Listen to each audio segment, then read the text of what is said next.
Well, welcome everybody to our June edition of the ABA engineering webinar. I got the frog in my throat this morning.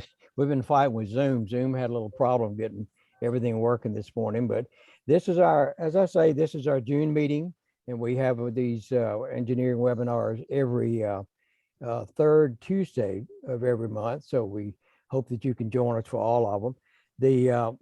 The webinar is actually a joint venture of the Alabama Broadcasters Association, the Georgia and the South Carolina Broadcast Association. And our co-host today, as usual, is John George. And John, you with us this morning?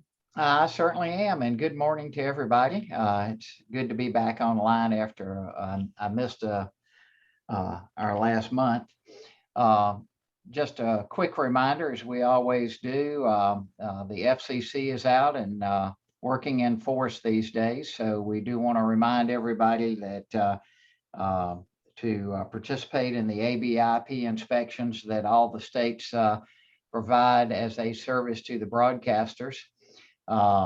We also want to remind folks that the delays in equipment deliveries are still ongoing, whether it's simple as a codec or as major as a transmitter. We're finding deliveries are running anywhere from 16 to 20 weeks in some of the audio equipment and around 14 to 16 weeks for the transmitters. And I'm sure our guest will mention that as well too. But that's pretty much all I have, other than we hope everybody is prepared for the hot summer and their air conditionings are all checked out and working fine. Larry? Oh man, it's that way here as well. It's up over 100 every day. And we wrote a note in our Monday morning engineering newsletter about it to make sure people keep an eye on their air handling systems with the transmitter, because that's really a big problem. The NAB, as usual, has their annual convention every year out in Las Vegas. The last couple of years, unfortunately, they have not had to have it because of the pandemic, put that on a hold, but luckily they were able to hold it here a couple of months ago. And one of the guys that always shows up, he's probably got more lanyards with the NAB convention tags on them than anybody that I know of. Paul McLane, who is actually the editor-in-chief of Radio World, has agreed to join us. And Paul, first of all, welcome to the webinar. My pleasure. And we look forward to hearing about you were out there this year and you saw a lot of equipment and heard a lot of seminars and saw a lot of people. So I asked if he would join us this morning and talk a little bit about the NAB and how it was post-pandemic.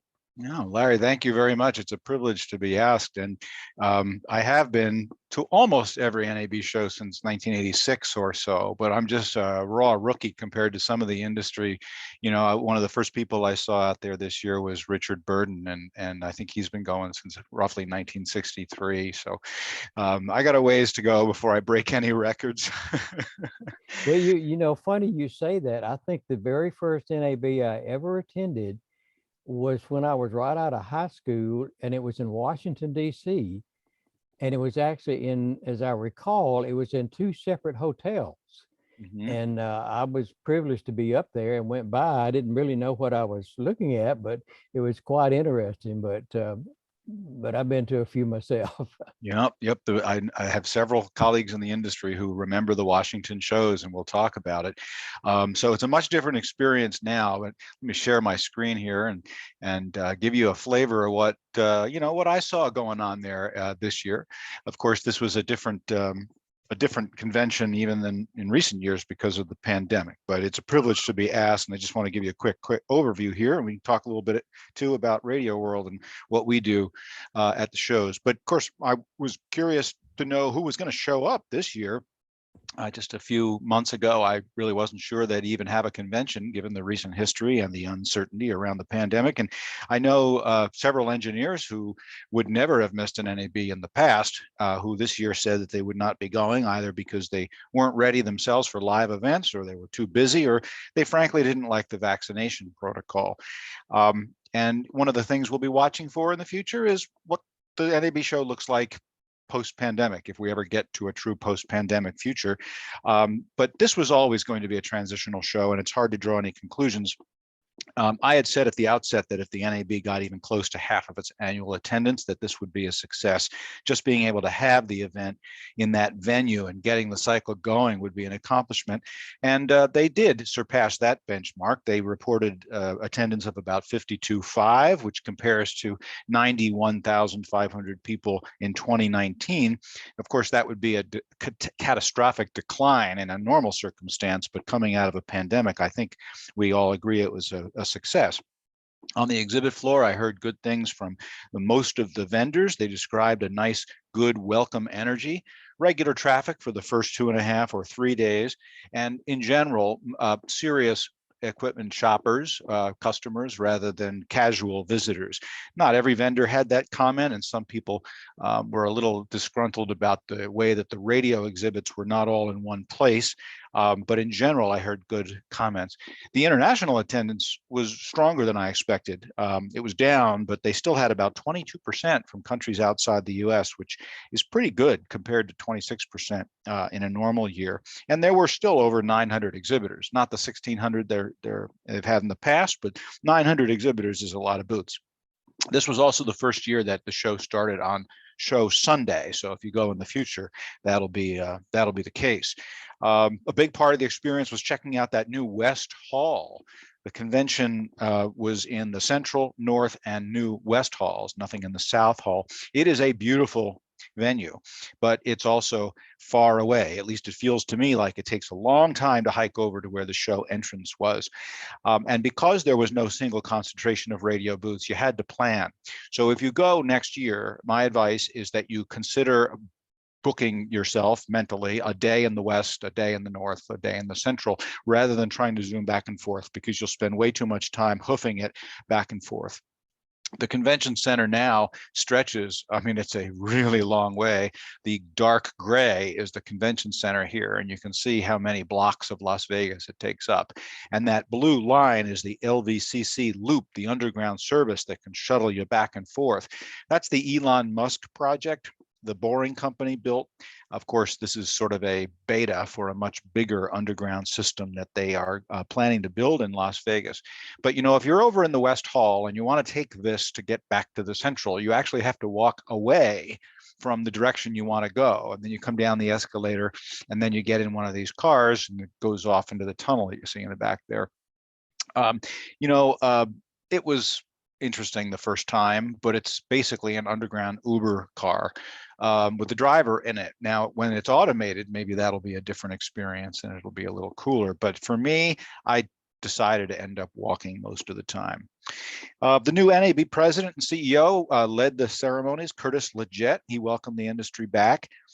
His tone suggests that the NAB will continue the themes and priorities that it has emphasized under Gordon Smith. The big one right now is that NAB wants Congress to pass legislation to rein in the market power of big tech companies.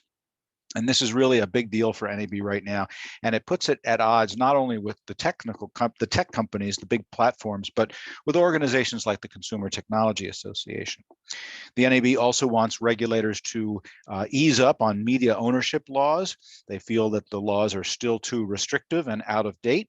NAB says it's time to acknowledge the realities of the marketplace. The NAB also is strongly against a performance fee for music that it plays on air. And of course, this is not a new issue, but there seems to be new concern at the NAB that there's some legs to the effort by musicians and their advocates. At right, that's Curtis Leggett talking with the new FCC chairwoman, now officially the chairwoman, Jessica Rosenworcel.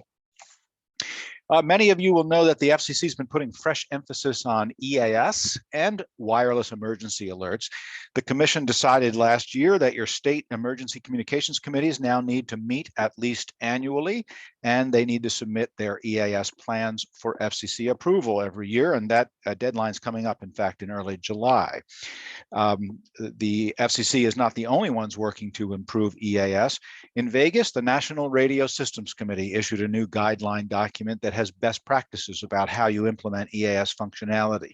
Now, a lot of folks on this call are going to say, EAS has been around, I know about EAS, but if you're new to it, this is a great way to learn about it. And in fact, even if you think you know the system, there's a lot of proliferating ways that information gets out and that alerts are distributed. So this is a nice way to review what's going on there. A particular focus is on using metadata over FM signals, analog and digital FM signals. This graphic is from that section and shows how many destinations you have to think about now. This document is called NRSC G303. It's not a requirement. It's a best practice document, so check it out. This was the first NRSC meetings to be conducted face-to-face at an NAB show in 3 years. There were more than 30 people at the meeting. Many of them posed for our photographer here. A lot of engineering firepower in that group right there. Also on the alerting front, a venture was announced called America's Emergency Network. It will use ATSC3, Next Gen Television, to let alert originators like the National Weather Service and Shake Alert send geo-targeted messages even when utilities fail.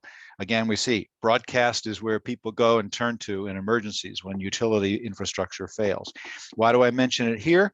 Because the network marries ATSC3 to the existing Alert FM system that uses FMRDS in 12 states.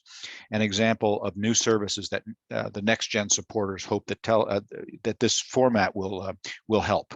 Tolka TV, Tolka, was exhibiting a receiver dongle for this service. Not something on the exhibit floor, but on the minds of a lot of broadcasters was this idea coming out of Congress to make daylight saving time permanent.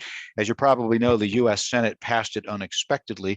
One engineering executive that I talked to, whose group has a lot of AM stations, said, look, I'm not for this. The physics of skywave does not change when Congress decides to change the time associated with the position of the sun in the sky.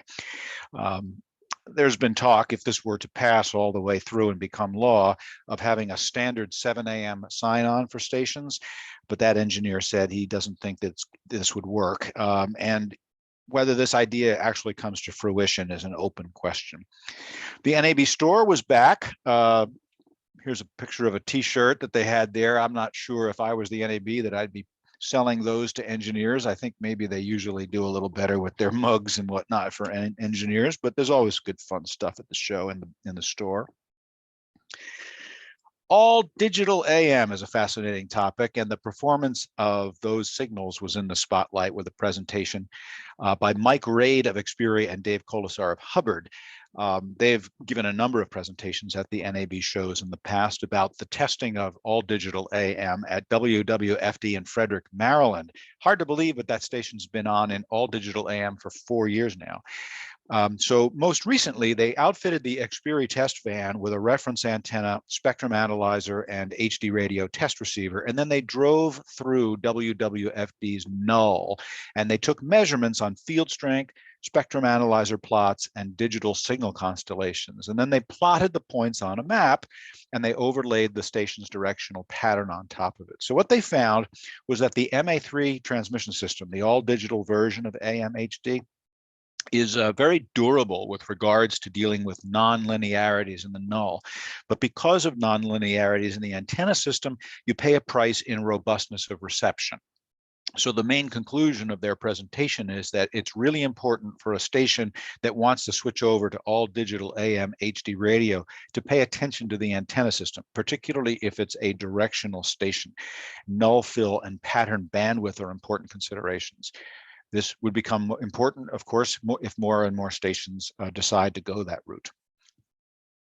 Speaking of HD Radio, Ashraf El Denari of Xperi Corporation received NAB's Excellence in Radio Engineering Award. He's with his wife, Pam, on the left.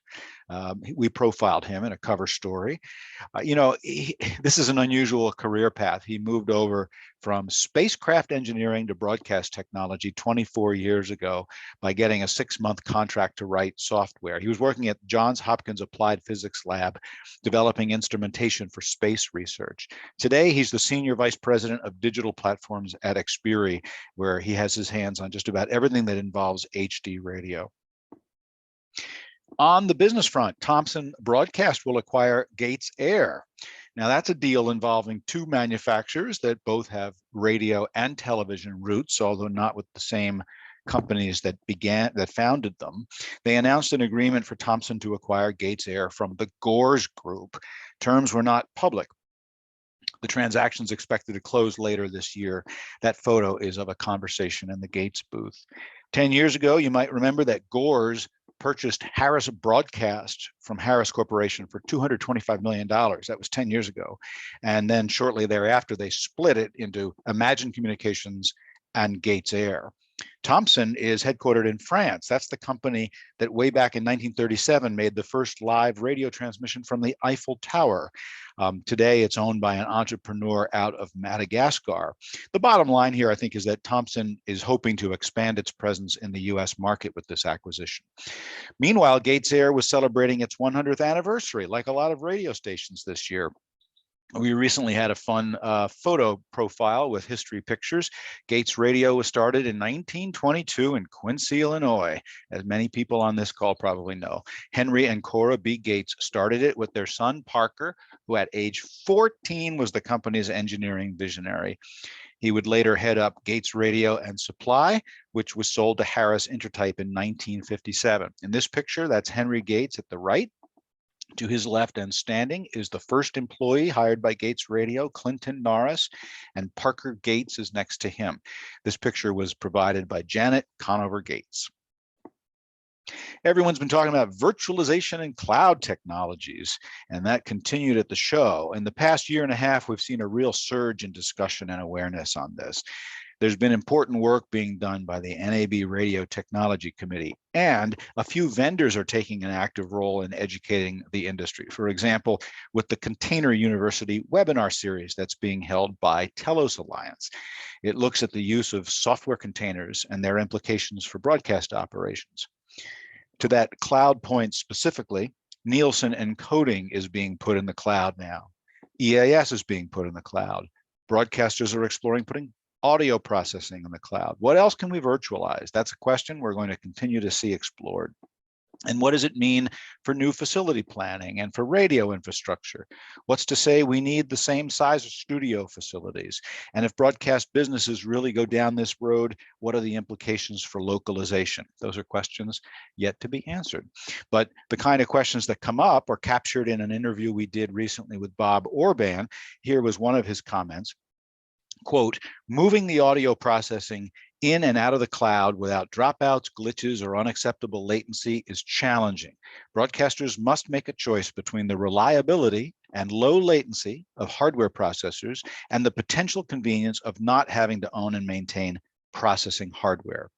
At least that's true today, he clarified. So these comments could be extended to just about any type of equipment or service that's going to be put in the cloud. Bob Orban said he sensed some backlash about the idea of putting everything in the cloud, which we hear too.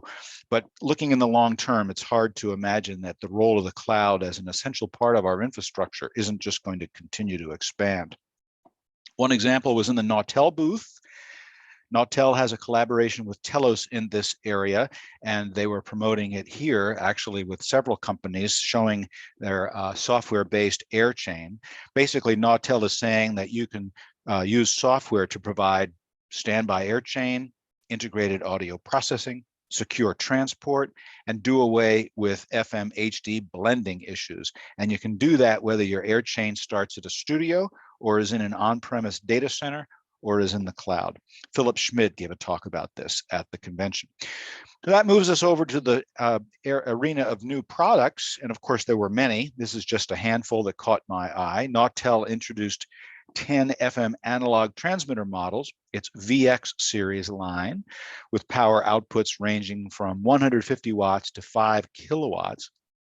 One of the selling points here is compact footprint in the rack. The depths of are only 20 to 25 inches. So you're not dealing with a really difficult depth on these. It features the new AUI. Nautel has updated its advanced user interface that Nautel users are so familiar with. And the power supplies are hot swappable. They can be removed from the front easily, as you can see in that small photo at the lower right with the module coming out the front. These aren't shipping yet. The lower power models are coming later this year, and the 3 to 5 kilowatt models will be out in early 2023. Another take on virtualization is from Wheatstone. This is targeted for broadcasters who are interested in virtualization but don't want to put their AirChain in the public cloud at this time. They call it Wheatstone Layers. It's a software suite that runs on enterprise IP services. The user can host multiple instances from an IT server for several studios or locations that are connected by the WheatNet system. They can mix and control from a laptop or a tablet or other physical surface. With this, you can consolidate several stations and studios into 1 or 2 servers.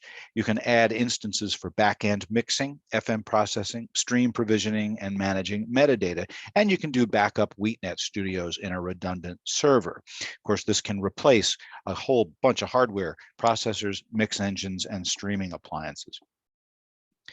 It's been interesting to watch Angry Audio get off the ground. It started by establishing a reputation for making interesting little studio gizmos like a fun headphone disconnector cable. But the product line is getting more substantial. Its latest is the Chameleon C4. It's called a live stream audio processor. It's specifically a processor for streaming and HD audio applications. It's just the first in a line of boxes that the company plans to build, and it's designed by Cornelius Gould, who many people know from audio processing products of the past. It uses artificial intelligence to analyze the audio and make processing decisions. And one of the selling points for here is that, in many cases, processors give you a chance to tweak and fiddle all the settings. With the C4 Chameleon, the idea is you plug it in and just adjust for light, medium, or heavy processing, and you set the level. It also has precision loudness control, so you can set any loudness target from -24 to -14 LUFS. This is shipping, and the cost is $999. There's also a headphone version coming to allow your AirTalent to listen to processed audio. That'll cost a little bit less than that. Angry Audio is doing some interesting stuff. I mentioned that processing was a big category at the show. Here's an advanced audio processor for FM, AM, HD, and streaming. It incorporates Timio's stereo tool, a software-based tool. It has functions like de-lossifier, an advanced composite clipper by Hans van Zutphen, auto EQ, and natural dynamics. And it has an HTML5 interface that can be used from your PC or your phone. Now, why would you buy it in a box format? Well, you can plug and play it. There's nothing to configure. The firmware and the hardware are tuned to each other, so you don't have to deal with sound card settings and synchronization, and it minimizes the monitoring output latencies. And by using the hardware, you get protection against firmware issues. The box actually keeps track of whether the processing is running right, and if any problems are detected, it triggers a reboot of the system. This costs just under $8,000 retail, and it's distributed in North America by the Max Connect Group. That's Josh Bone's company. That's Hans van Zutphen and Josh shown in our picture there. Continuing the processors, Orban says its new processor is intended to help broadcasters and streamers who have high density needs. And that's why the product is called the Optimod XPN Enterprise. It's a Linux-based customizable platform for controlling multiple signals from a single point. It gives you OptiCloud processing for up to 8 FM and 8 HD or DAB radio channels and 8 internet streams. That's a total of 24 output channels. You use nodes, XPN Enterprise nodes, to connect to the server processing platform. The processor has handy presets and less or more controls, less or more. So once again, you see this a trend toward offering at least the option of a very simple version of the controls for non-technical users. Broadcast Bionics, speaking of the cloud, Broadcast Bionics showed a software offering that lets you turn any area in your facility into a content creation studio. They call it Bionic Table, but there's no table. You provide the table as well as an edge device like a Telos Microphone X node, and you provide headphones and microphones. And then you connect your laptop or your phone or tablet, and you just choose the utensils you want from a menu. That could be your microphones, audio sources, audio beds, even webcams, or remote contribution. The table has auto mix to control levels, and you can record a session and download your recording as a stereo mix or a multi-track file. It puts out a broadcast quality live audio stream that's available over the network, and it can be made available to streaming services or as a file. The critical capabilities here are done by the Bionics software, and that can live on a machine or a virtual machine in your building or in the cloud. Basically, it's designed to be used in a breakout room, a meeting room, a coffee area, or maybe even a corner of your home. But it shows you again how easy it is to build non-traditional studios these days.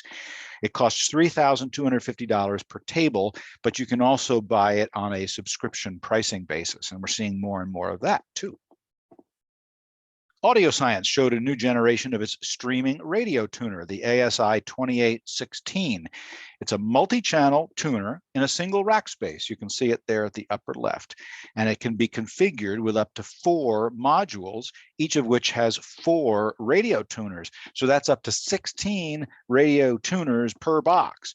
So one module that's they make available has 4 AM, FM, and weather band tuners.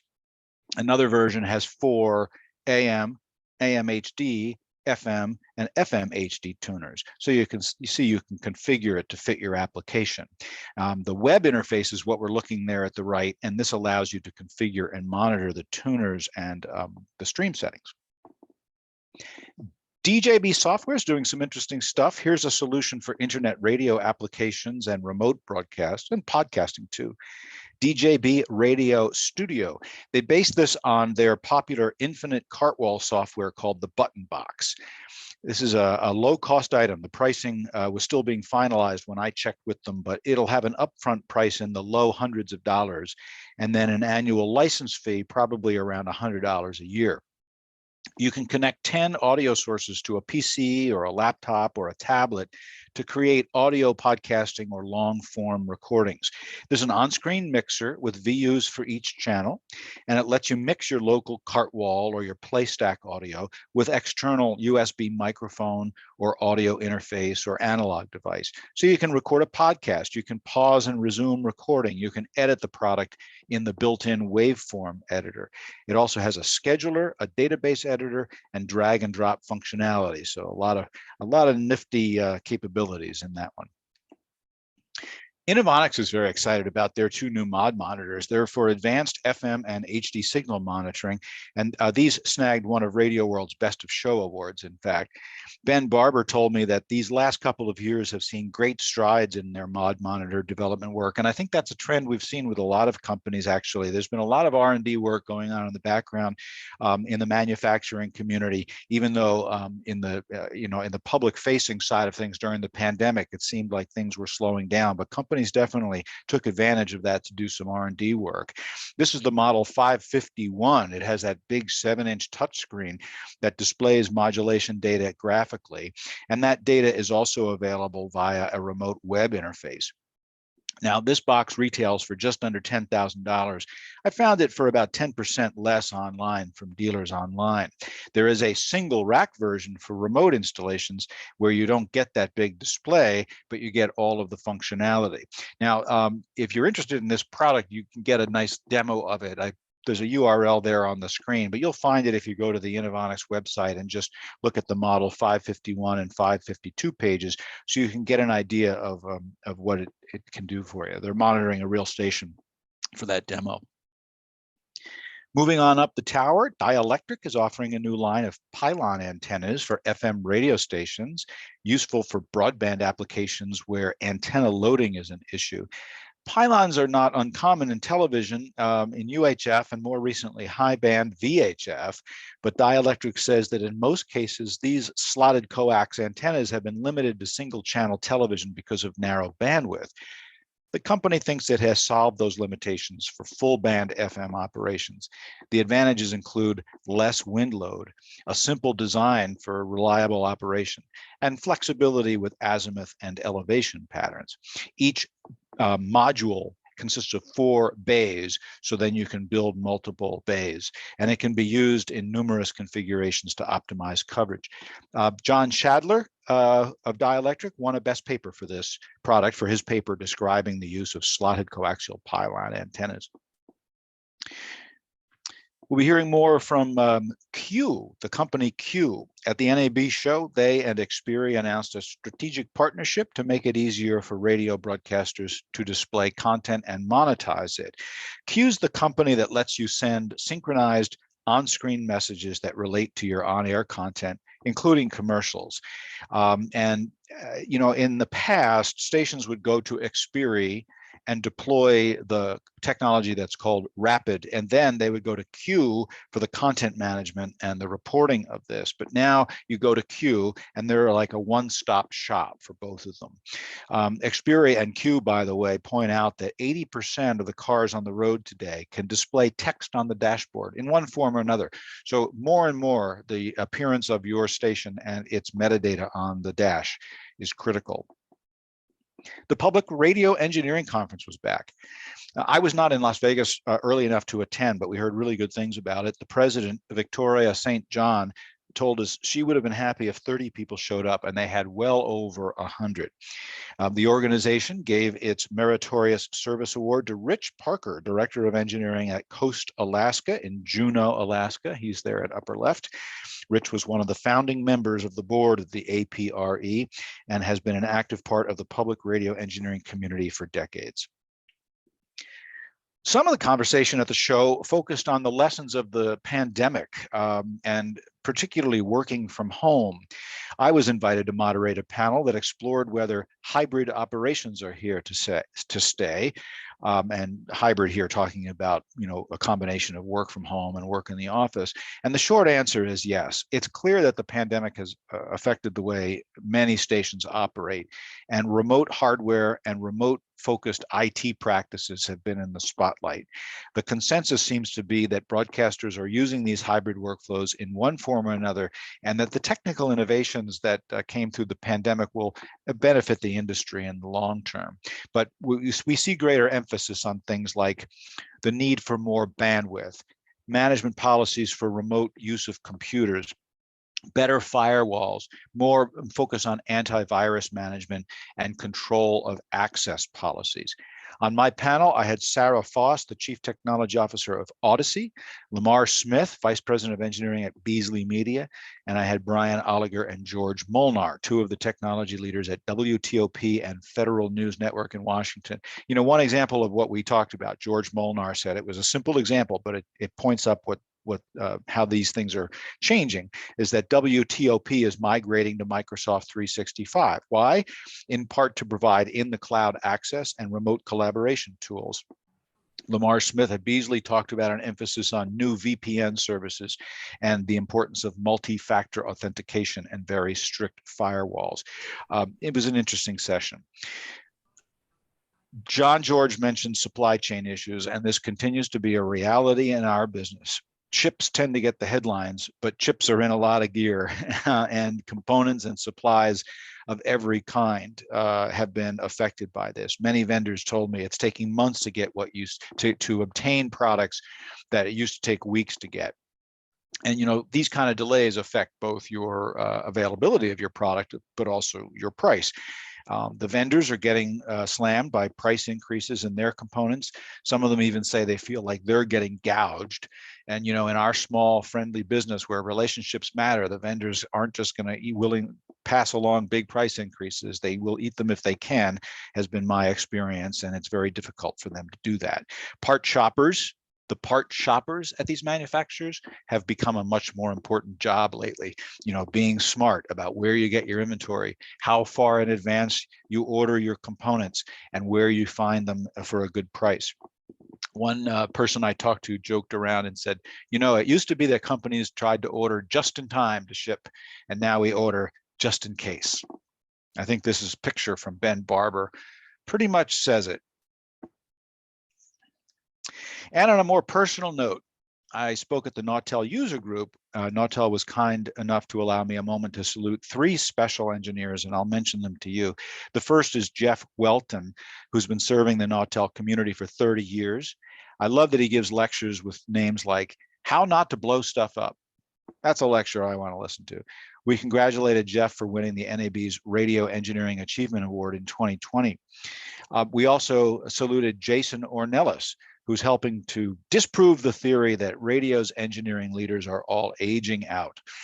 He's in his mid-30s, which in radio engineering is still a young'un, but he has established himself as one of our industry's thought leaders and influencers.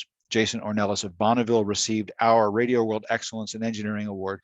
And then the year after that, it was given to Roz Clark, a gentleman who seems to be everywhere in helping out IEEE, BTS, the SBE, the National Radio Systems Committee. Goes on and on.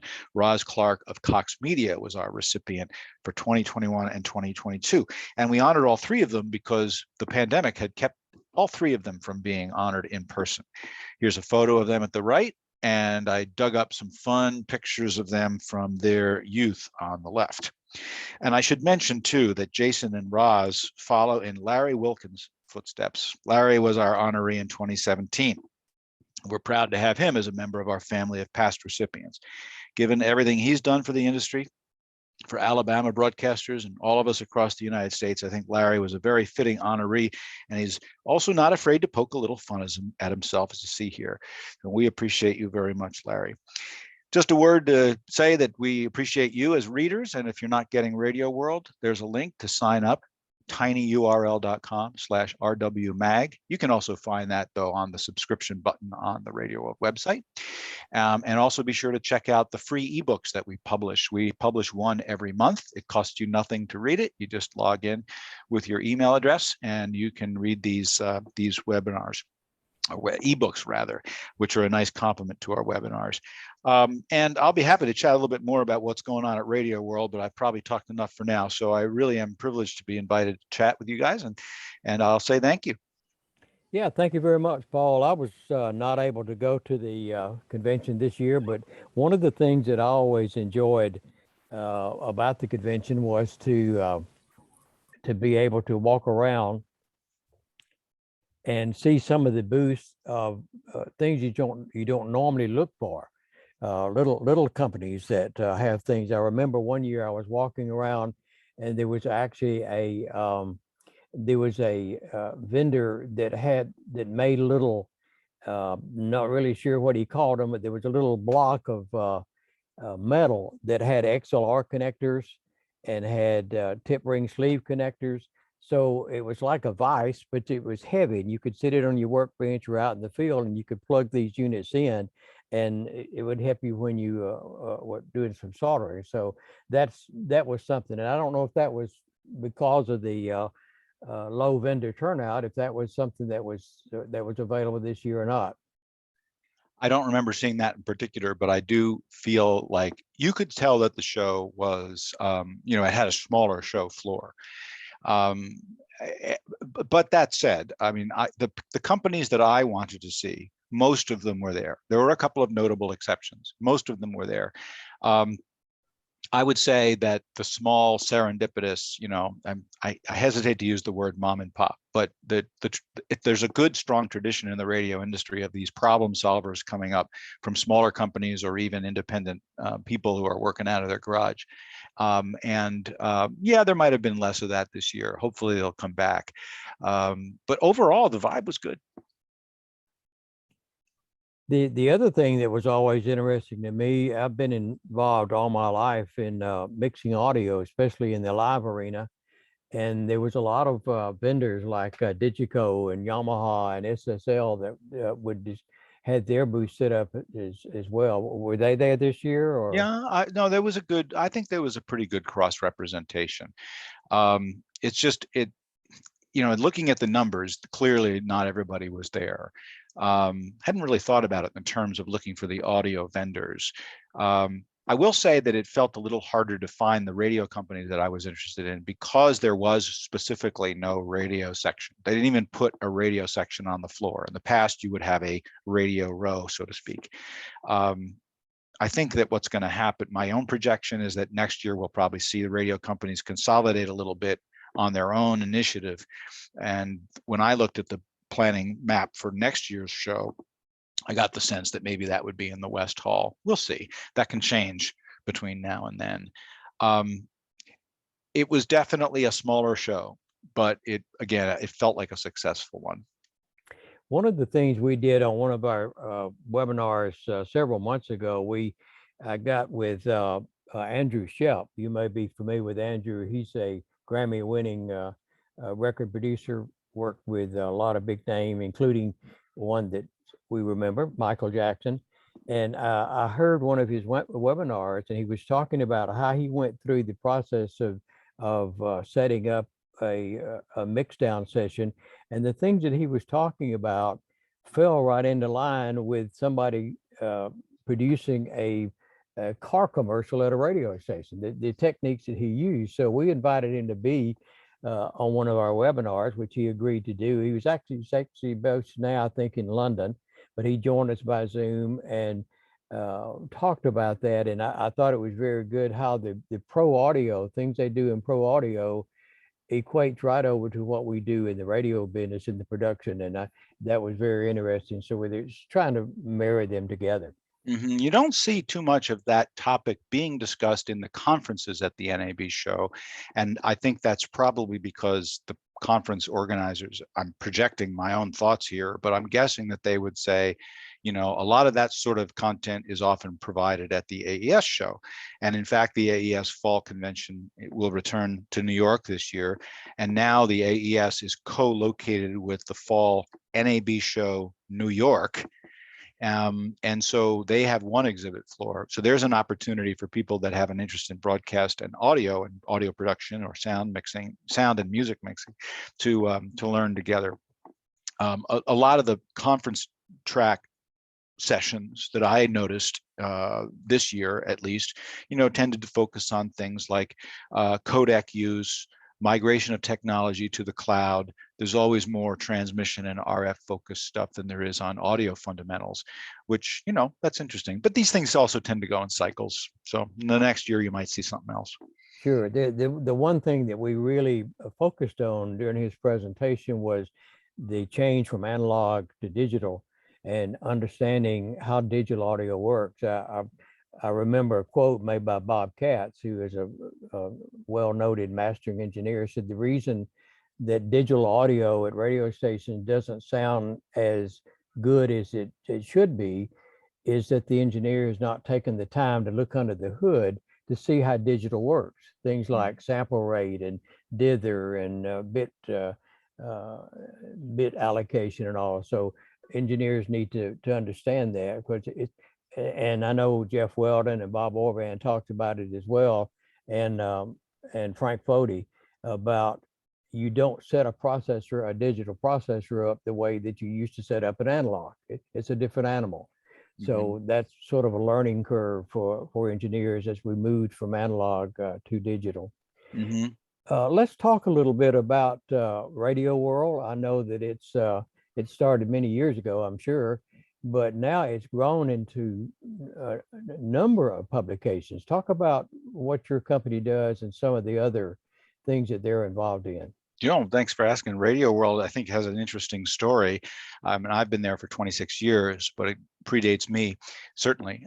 It was actually, for those who don't know, Radio World was started in 1977 by an entrepreneur named Steve Dana. And he was retired from the CIA, where he did interesting electronic engineering work in Southeast Asia during the Vietnam War for the CIA. So you can imagine he did some interesting work, but he was looking to startup business, and he researched various industry sectors, and he felt that there was an opportunity for a publication that served technology readers in specifically the radio broadcasting space. So that's where Radio World began, and many who are listening might remember that we were at that time and in the form of a news rag, newsprint kind of publication. Of course, at that time there was no internet for most of us, and the communication of these topics and concepts, Radio World had a unique niche there. The competitive environment, of course, and the environment of information out there has exploded in the years since. So we've had to keep up with the times. But it remains a print publication that's also available in digital edition format with the Radio World name on it. We also publish a daily newsletter called Radio World Smart Brief. We have a supplement called Radio World Engineering Extra, which comes out 6 times a year and focuses on deep dive engineering topics. That's edited by Chris Alexander, the respected director of engineering at Crawford Broadcasting. And we publish these specialized ebooks. We are part today of a company called Future, which is a media company based in the United Kingdom, but is very fast growing. And so we have our sister publications across the company, across the whole company now, include familiar names like Kiplinger, Marie Claire, Tech Radar, Tom's Guide, but specifically within our specialized industry, you might know Mix Magazine, TV Technology, Broadcasting, and Cable. These are all siblings. Radio World tries to focus on news and features that are of interest not only to engineers, but to managers who need to deploy technology. And so I think it's important for us in our editorial mix to serve engineers, but also to serve those who need to understand how to use these technologies and technical concepts to succeed in business, but may not themselves be engineers. And so that's why you'll see content that sort of straddles that gap. We also have a percentage of our readers who are small market owner managers and look to us as a resource, particularly to help them manage with limited resources. So we look for articles too that help smaller broadcasters to succeed in this era. If I don't have 500 stations and my own huge IT department, how can I get the most out of my workforce and my business? I find it fascinating. My job is very interesting. I like it very much, and it really relies on a whole pool of very smart, dedicated contributors and readers who are vocal, and they feel like they're part of our community. And some of our best ideas for stories and whatnot come from them. So that's kind of a thumbnail of what we do. Yeah, there's a lot of good information that comes out in all those publications, and we encourage people that are not on the mailing list for a lot of the electronic things that they send out to make sure that you just, I think you just simply click on it. Just click on join or register, and you can get them in your inbox. Sometimes I get them every day, different things. I especially like the one on mixing audio. There's some really nice articles in that as well. One thing I wanted to ask you about, because you're so much involved in the industry, what has been the major effect on the pandemic in broadcasting in general? What have you seen over the past couple of years? Well, I think it's an important question. I think that it accelerated changes in the way corporations and companies look at their overall workflows and their facility justifications. We'll only learn over time whether there's a permanent change in the way broadcasters think about these things. But radio learned that, like other industries, it's possible to do a much more substantial part of its business from home or from decentralized, well, I shouldn't use that word because it's not really true, but from non-traditionally based infrastructures. So home, remote, and not necessarily from the classic studio complex. And that opened a lot of eyes. I think that there might have been people who going into it would have said, well, yeah, that might be true at an accounting firm, but it's not really going to be true in radio. And it was true. You know, the engineering departments across our industry responded heroically at whipping up solutions that allowed talent to work from home. But then you've had all of these policy and process discussions that followed in the months after that. Okay, well, we're going to have to do this for the long term. Do we want to do this for the long term? Do we want to let our employees do that? If we do that, what are the implications for things like, you know, who's allowed to check out a laptop, under what considerations, what is the appropriate rig to give to somebody who works remotely, on air, a news person, a salesperson, you know, the engineers themselves. So these questions all got thrown up, and many companies realized that they could solve them in creative ways. So what you start to see then up the chain of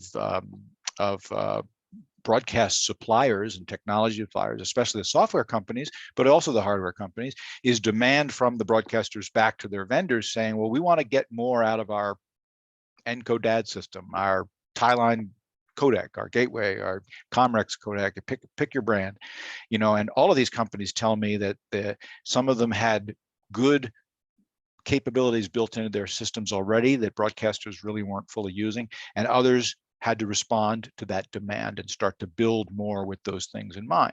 So hybrid operations, remote operations become more part of the whole daily dialogue of what a facility manager or an engineer needs to accommodate. And then the longer term question, okay, well, if I'm going to set out to build a new studio or update my studios, what do I do? Do I build fewer of them? Yes, I think you probably will. You might still build an on-air studio for your morning crew in the classic model. But what I'm hearing from people is that maybe you don't build as many production rooms. You build maybe you build one production room and a number of smaller ingest booths, one-person booths for bringing in content. You know, so there probably will be a longer term impact. And of course, while all that's going on, you've also got this development of interest in virtualization and what you can do either in-house virtualization or cloud-based. And so, you know, longer term, does that mean that you don't build a local studio at all? You could conceivably do that. Most of the broadcasters I talk to say, well, no, we still want to have a studio presence, but we definitely can put more of this in the server section of our facility, whether it's in the building or off premise. And so there's a lot more emphasis on what's going on with those servers off in a rack and a lot less of a physical footprint for these studios. So those are the kind of things I hear people talking about all the time. Yeah, I think when it first started, when the pandemic first started and they had to start working a lot of it from home, the engineers were really put to the task to get this working and getting it up at a very rapid pace. Yes. And now it's got to where now you can actually begin to more refine it and make it more usable, user-friendly. And I know that iHeart is one of the companies now that is moving their operations into the cloud. We have here in Alabama, as some of you know, and you know about it, Paul, we have a monitoring system where we can monitor EAS units around the state that allows our state emergency communications committee to keep a watch on the health of our distribution system. So we're monitoring like 170 different EAS units around the state just to make sure that everything's working. And I noticed one day a number of new URLs started popping up on the server that's monitoring all those, and I discovered they were coming from iHeart stations. And I contacted one of the engineers up in Birmingham, and he said, "Yeah," I said, "we're moving all of our operations now into the cloud, and we had to put new EAS units to the transmitter, especially for the HD2s, 3s, and 4s, to accommodate that." And said the studios are not in use anymore. Everything is fed up to that. So you see that happening a lot. And I was thinking after I talked to him, I said, you know, I actually got started when I was a junior in high school back in, way back in 1959 or 1960, I think. And it's been such a change. I mean, it's an incredible change if you go back to those days with turntables and live copy and all that type of stuff. Now you move over to 2022 and just see what a tremendous change has happened. And it looks like it speeded up over the Yes. last several years. It really has. And I commend local engineers for the work they've done. And also, as you mentioned a while ago, the vendors in finding out what they needed to make this work. And who knows what's going to happen in the future. Well, I know that you are a big believer in the concept of lifelong learning and the importance of having a mentality of keeping your chops up across skill sets. And I don't think there's never been a time when there's been so many things that an engineer or a technology manager needs to know or be conversant in.